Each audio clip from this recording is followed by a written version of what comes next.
very, very good. So I was happy with that. And he got to play his first Thrall, which we were both very impressed with. Yeah, very, very. Oh, man. I mean, that Thrall, if I think back to it, it still gives me goosebumps because that was so good from start to finish. All those abilities landing in perfect synchrony. And Tetra, we talked about this, right? We have entered round 2, and that is why we saw 2 additional maps being grayed out because the maps that were played in round 1 no longer available. And we're going to Tomb of the Spider Queen. All those maps that they tried to hide from us in round 1. Bring them over. Exactly. So now then, with Diablo and Genji banned out, what else are we going to see? I expect to see Maiev probably being removed by one of these teams. And is it Genji and Maiev are usually the certainties? Diablo is usually a certainty. And then after that, it sort of fits in wherever we can. We're going to see a To be fair, Bad's KT was really solid earlier. And I was going to say, do you see the reactions there on the side of KT? They're quite amused by this in a good or bad way because who knows, maybe they really wanted to play that Kalthus again. And you mentioned Bad there. Definitely a player on the rise in my personal opinion. I think the more time goes by, the stronger he looks personally. You can definitely understand why the one had him at Mid-Season Brawl as a substitute. Yeah, it's definitely understandable. This white main is removed. Maiev allowed through. CE should really just be picking this up straight away, no hesitation. Yeah, I mean, why not, you know? Who knows? Maybe Alufal's going to play it again. Maybe he's now the dedicated melee expert, melee assassin expert with XTQ, referring more to these long-distance pokers. Oh, man, could it actually be Alufal on that one? It's a possibility. It has to be. Yeah, with Zhuyu gone, I mean, it could still be KTY, but they still need a solo laner, so it can't be. Yeah, I think it might be. I think it could definitely be a Lufal, which I think might suit him better, actually. All right, super interesting times coming in here for CE fans because the team still hasn't found their final roster positions, if you will. They're still trying, they're still experimenting every now and then. Blaze and Decker Kane, nothing out of the ordinary here. Just some standard picks for KT, not showing much yet. Reina, which could be an Alufal or an XTQ pick. We do not know which. So now they need the solo laner. And the main tank. They're going to stick with the main tank for the moment, so that's Zhuyu's Muradin coming in. You know what? I see very, very little. I don't see any weakness up to this point on the side of CE. Like the heroes they chose, they just make perfect sense. On the one hand, they stick to those heroes that they know did work before for them. And on the other hand, they just stay perfectly fine with the meta. And they even take away Timeless's Johanna, which is usually the warrior that he performed best on. So that means we are kind of limiting Timeless down to a Nubarax or Garrosh's. He is very good at Garrosh, so the Garrosh pick certainly isn't so bad, but it's still a little bit less usual.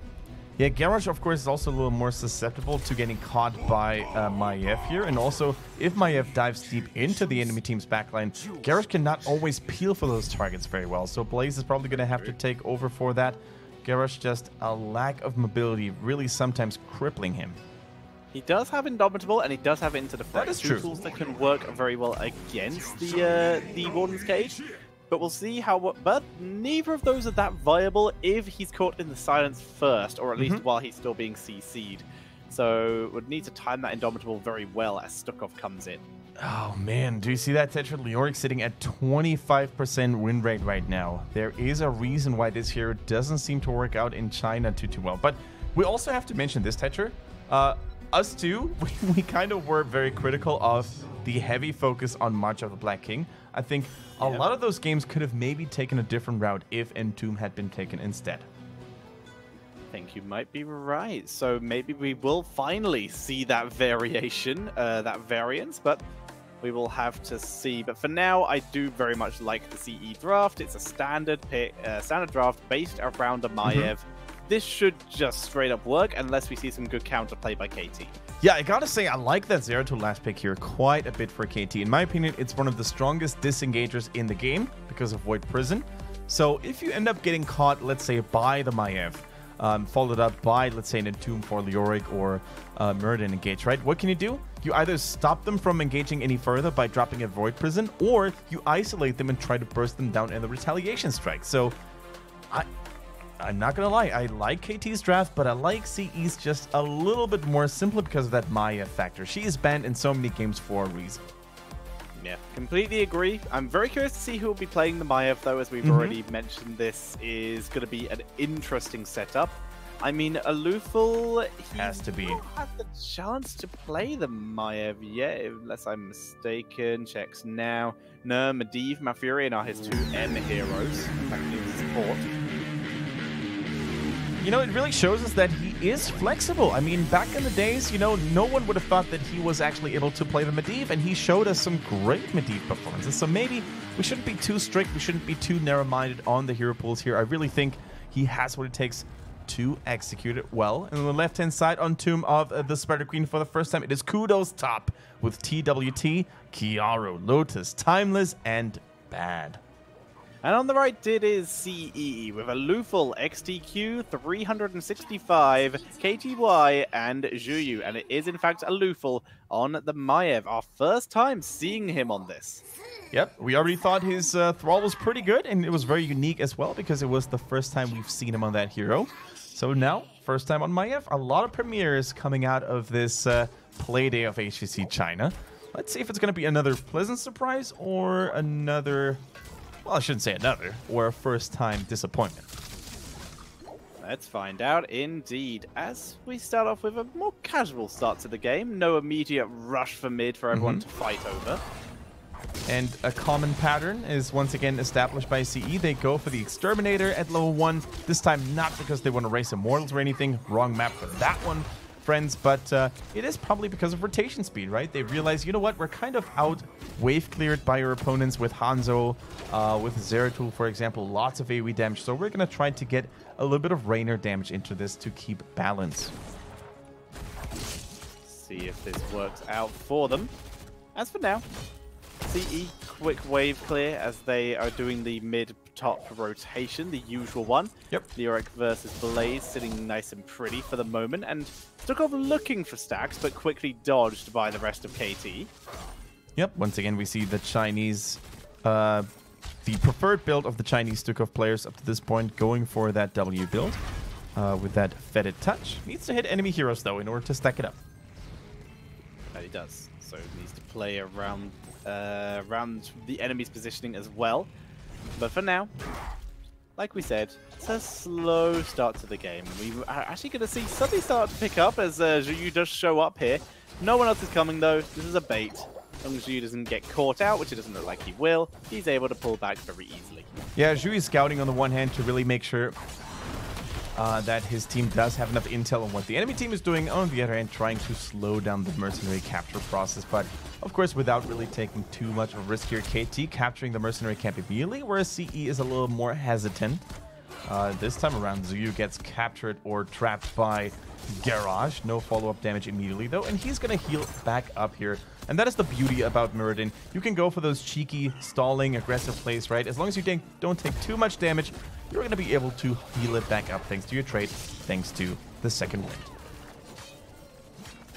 Right now, though, he's trying to do some stalling, but he's actually having to soak top lane due to the fact that his team is busy clearing out the minion wave the KT sent against them, which included the Bruiser camp. KT using the time that Bruiser camp is being cleared to turn in a couple gems, already getting up to 31, all of the gems they had in their possession. And now Lotus, quick jump away, able to stay as safe and alive.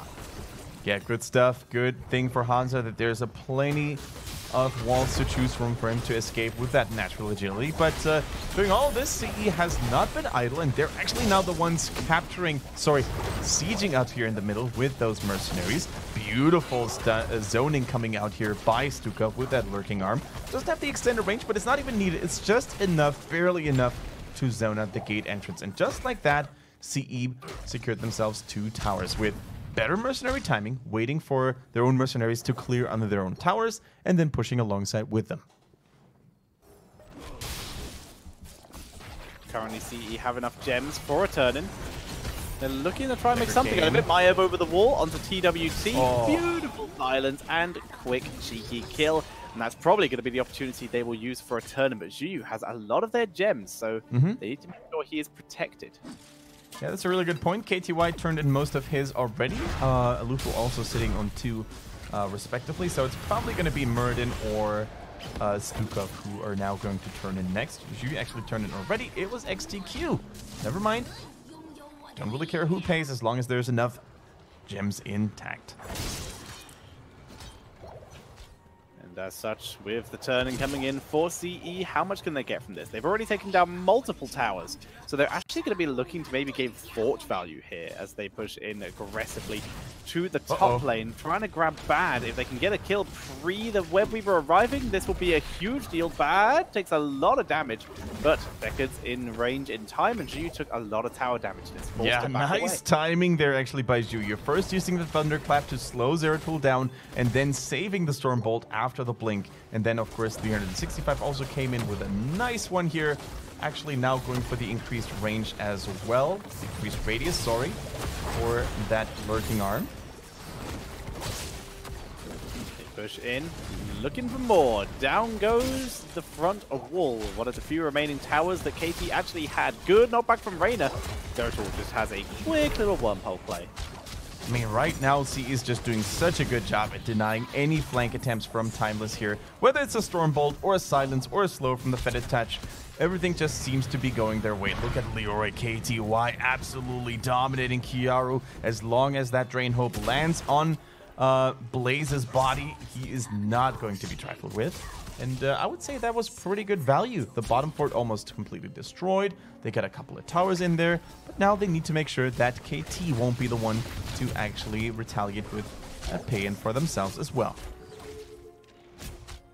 KT, they're hovering around the turn in areas they would love to be able to. Reyna guarding one, the rest of the team guarding the second, and they are holding it for the moment. Also, CE already on 40 gems of their own, so they're approaching their next turn in, so this delay working very well in their favor. Yeah, that's basically all they want to do right now.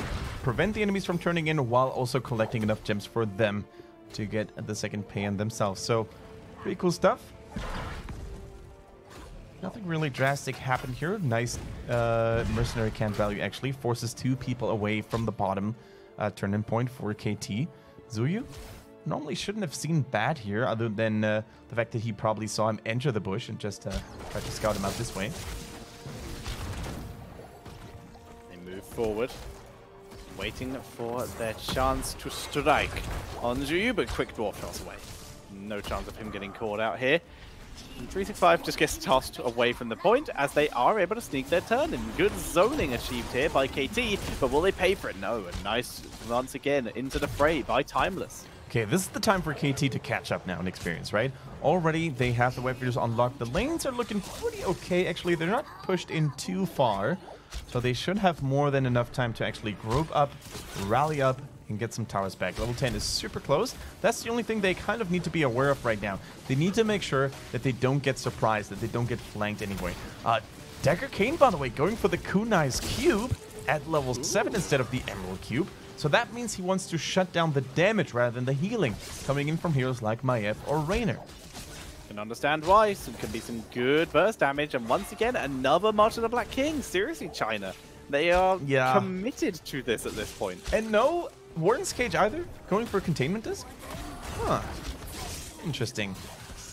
Indeed. Very unusual, but that is what is happening. As we do see Zhuyu remounting up. They've cleaned out the Web Weavers. Very little damage actually done. They're going to try and get onto Garage. They even drop the Silence. Dragon Strike comes out and achieves very little. Bunker is dropped. Good VP though. Can they follow up on that?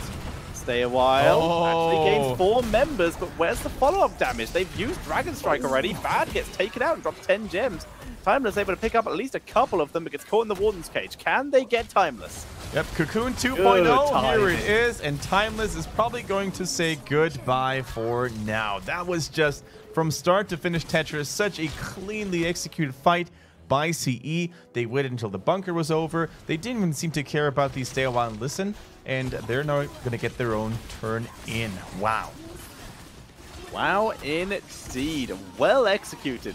As we do see CE fully taking control. Once again, they've got another set of web weavers. They've even got a bruiser camp this time, so this mid four is almost certainly going to die, and KTY sees to bot lane. I love the chills and the patience by KTY, by the way, not using his Drain Orb onto Zeratul, who was the closest to him, because Zeratul could have probably just blinked back away, and then maybe he would have actually been without self-sustain, so he would have waited for Blaze to actually use his jet propulsion near him, and then he could have leached up from the big Marine. Anyways, though, look at that push. Mercenaries, minions, a Banshee in the mix as well. The Web Weavers. This is going to look mighty rough for KT. If they lose only one member right now, this could very well just be a keep. They move in bad, will survive. Alufal wishes that he was the one with Vorpal Blade. Yeah.